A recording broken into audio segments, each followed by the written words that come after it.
Alright, so in today's video, I'm going to be showing you guys the installation for a strange front brake kit on a third generation Camaro. I'll be going through the steps and everything. The only thing that I won't be doing is hooking the brake line to the caliper and then bleeding it because I haven't gotten my master cylinder or line lock and proportioning valve in yet, and I also have yet to put the rear end in. So this is just going to be kind of a video on how to install strange kit onto a stock spindle. If you get an aftermarket spindle or knuckle, whatever you want to call it, they're already going to be pre-drilled and cut for performance drag race brakes. So I'll show you what I mean by that. If you didn't see the video before, this kit, this is everything that comes with it: caliper, disc. This is your new caliper mounting bracket. All the hardware and everything that you need. These I bought myself. None of these come with the kit, but you got bearings, seal, studs, hub, end cap, pads. By no means am I professional at all, so if you don't like what I'm doing, then you're probably right, but all I know is I'm going off of the strange instructions, so I figured I'd make a video on it. Pretty straightforward video. The only thing unnerving about is drilling and tapping into the stock spindle because, well, I'm kind of redneck and I do redneck stuff to make things work. So I'll show you guys what I mean by that. But obviously, first thing first is to disassemble your stock hub.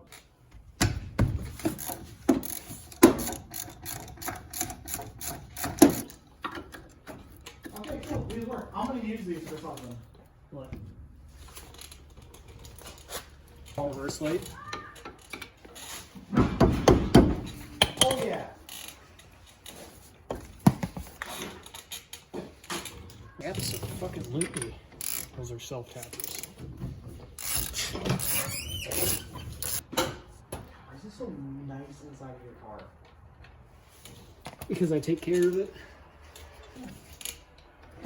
Holy shit. That scared me. Oh yeah, Jack. 12. Oh. Damn it. Hopefully I don't run out of room.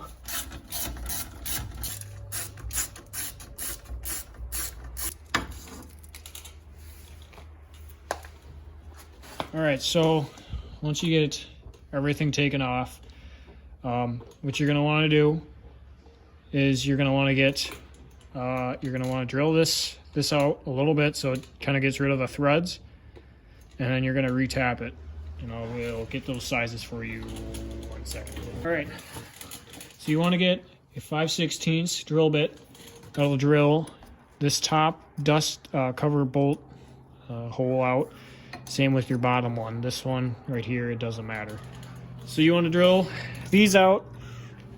For the bottom one, you want to go all the way through, and for the top one, you want to go about a little bit of like an inch to about an inch to an inch deeper than what this is drilled right now for the other bolt. You don't want to go all the way through though. I'm just going to go based on a good judgment amount, but I'm not going to full send it with the 5/16 right away. I like to try and save my bit, so I'm going to use a little bit smaller one to kind of pilot it a little bit, I guess you could say. So once you get those drilled, you're going to want to get a tap, and I'll explain this in a bit. This is a 3/8 tap, so you're going to want to use this to tap that for the new bolts for the caliper bracket. So we'll start with drilling that, and then remember to use WD-40 or some sort of oil on your part or on your drill bits and your tap to save them so that you don't dull them out, because you do need to do the other side. So let's get to it.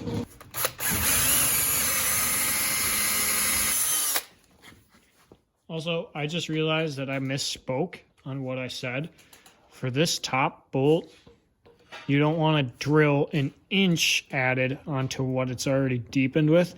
You just want a total depth of 1 inch or a little bit more. So don't go an extra inch of what I said because that is wrong.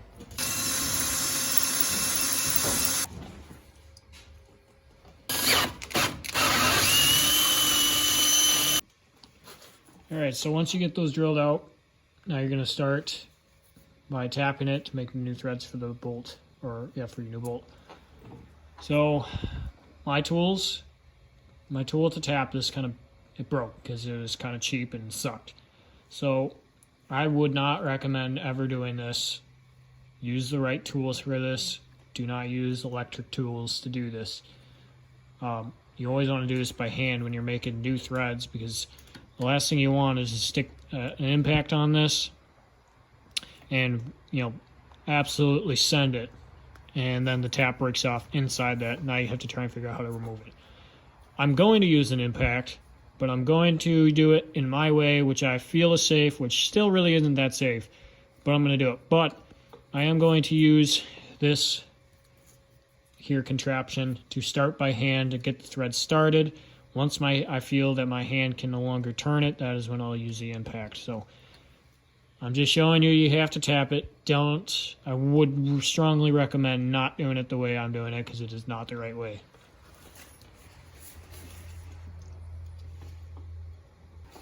Also, remember to cover your spindle and don't be stupid and leave it open while you're drilling, cutting, and all that other stuff, and let shavings hit this.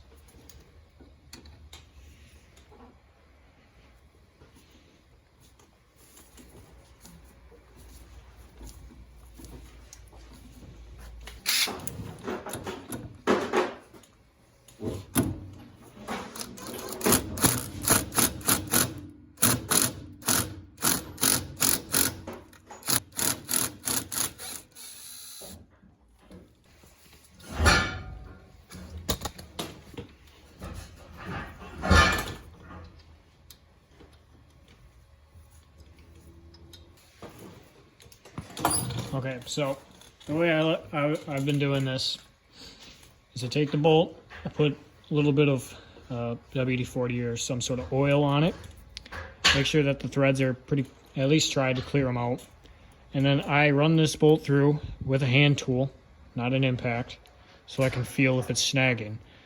I'll run this all the way down until I feel it stop, and that way I know if it's if I need to thread it more. And what I'm trying to do is get it at least close enough for this part right here of the bolt to bottom out. That way I know it's got plenty of threads to go in. So when I put the bracket on, that I'm going to have threads left to put this in. The bracket will take over, and then this will tighten the bracket up as it should. So I'm going to do the same thing. I'm going to do a little bit more on this one, and I'm going to do the same thing for the bottom one.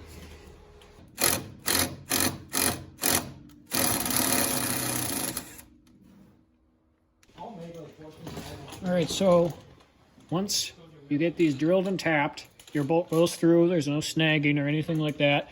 It goes through, it fits flush where you want it to sit. Then you can start by cutting these ears off. You're going to want to leave at least like 1/2 inch, 5/8 to an inch of metal or the knuckle left, so that it has a little bit of strength still in it. It doesn't really matter too much. You could probably get it right down to where this curves. That's probably what I'll do. And you're going to want to clear the top of this, because of where the bracket's going to go. The caliper will probably want to touch this knuckle of what's left. So you'll need to cut these and then do a lot of grinding to make sure that they fit. So we'll get to that. Also, don't forget to wear safety glasses and earplugs, unless you hate your eyes and you hate your ears. So, I mean, I ain't gonna tell you what to do.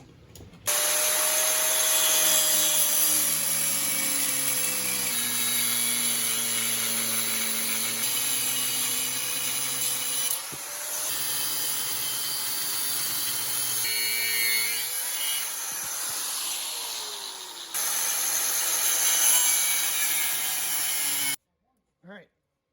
Once you get your ears cut off, and you can grind them down, get them rounded off, make them look a little better so it doesn't look like such a hack job. At least that's what I'm going to do. You can absolutely just gate it if you want and leave it like that. But I am going to clean that up a little bit.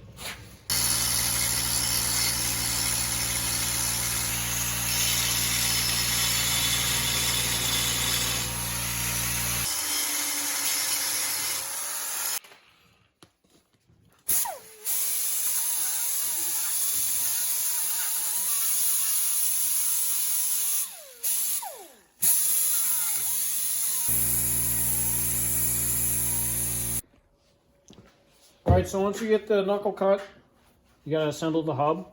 So you're gonna put your studs in. Studs come with your washers.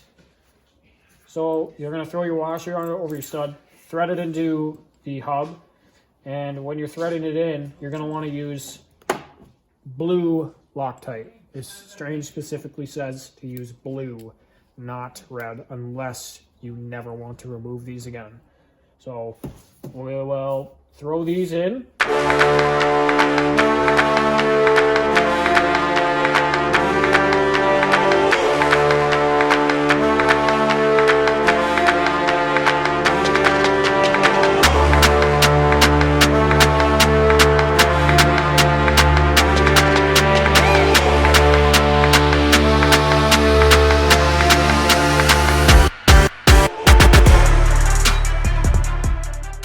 Okay, so once you get your studs put in with the washer and the blue Loctite, you want to torque these to 65 foot-pounds for each one.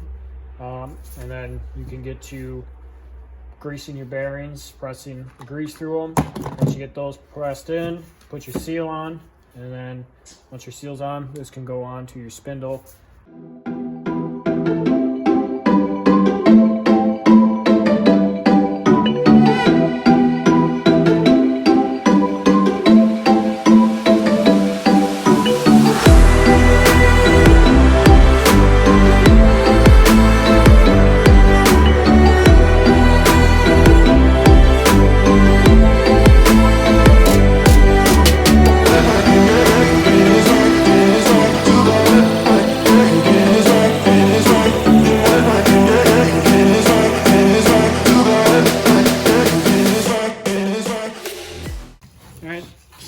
We're just gonna grease this up, a lot of grease.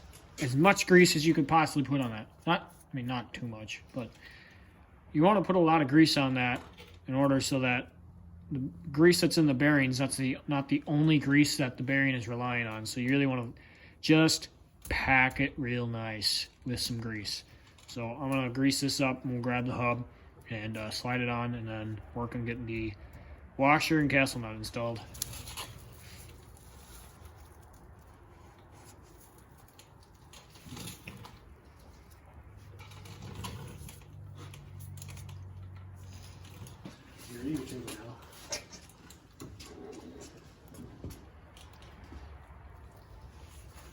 My brother dropped my fucking bearing, so we had to re-grease it. Dick. Alright, so now you get your washer, your cotter, or your castle nut, cotter pin, install them, torque it to 20 foot-pounds, back it off until it spins freely and has no play back and forth or up and down. And then once it feels good to the spinning, then you can install your cotter pin. I like to put more grease right on the front of it, and then you can put your dust cap on and hub, and everything is done. All right, so once your hub everything is greased, you can put your dust cap on.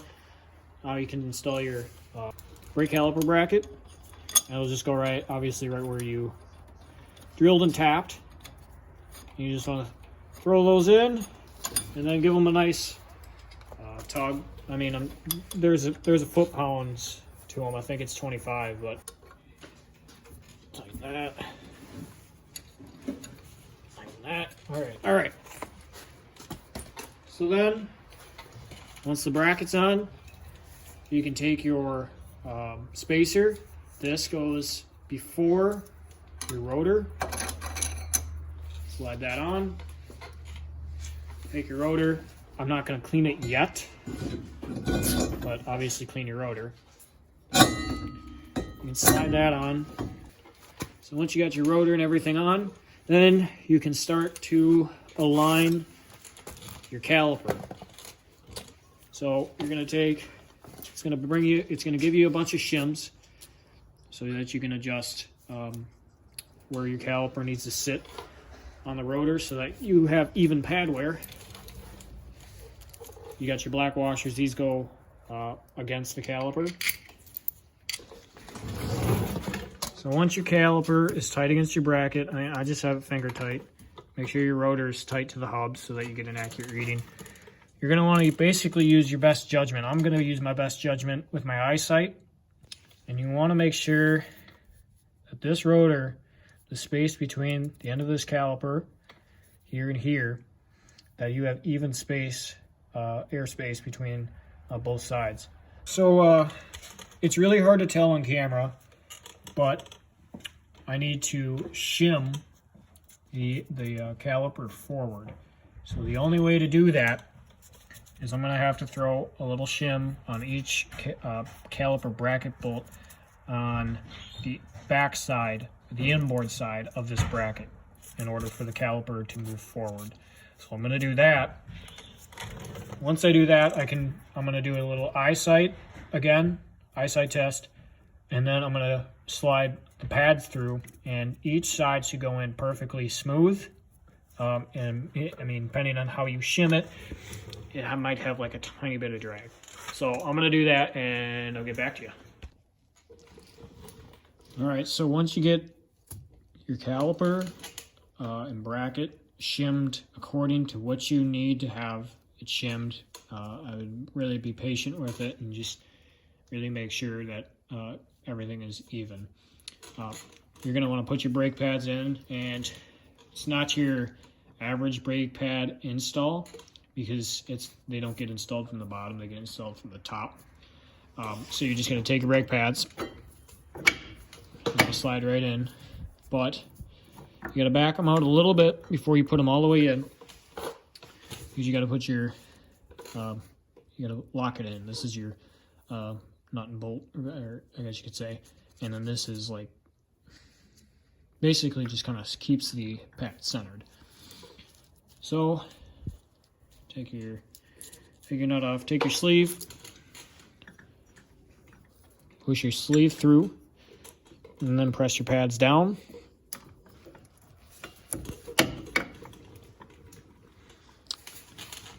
Once your pads are locked or pressed down, your sleeve's in there, you can push your bolt through, lock nut, and then just tighten that bolt down. All right, so once your the brake pad bolt is tight, sleeves in, caliper's tight, clean your rotor. Remember to clean your rotor. I gave everything a once over. Make sure that everything's still spun freely. I did paint the spindle, if you didn't tell. I just couldn't stand looking at the rust, even though obviously there's rust everywhere. But that's really it. The last thing you would do is attach your -3 brake line, tie it up, and then attach it right to your stock hardline location. Bleed your brakes. You do that for both sides, and then if you're doing your rear, you would do that at the same time. Remember, if you're doing this, to use .4 or .51 brake fluid. That's what Strange recommends for brake fluid. I believe these cars stock use .3, so you'll probably need to bleed the whole thing, empty it out, and run .4. I'm not bleeding brakes or anything like that because I'm getting rid of the booster and everything else and going manual brakes. That stuff just hasn't come in yet. But both sides are done. So that will be an installation on Strange front brake 82 to 92 Camaro installation. Same thing for Firebird Trans Am. So I'll be doing a video for the rears too, because I'll have the Ford 9-inch and stuff going in. But that is it. I'll leave a part number for this kit in the description below, and I'll even leave a link to Jegs for this exact kit. So if you guys have any questions or anything like that, you can ask me. But I'd recommend just looking up the Strange stuff if you have any specific questions, because Strange is pretty good about their information out there. Literally, they have a step-by-step list of how to do this, and that's what I went off of.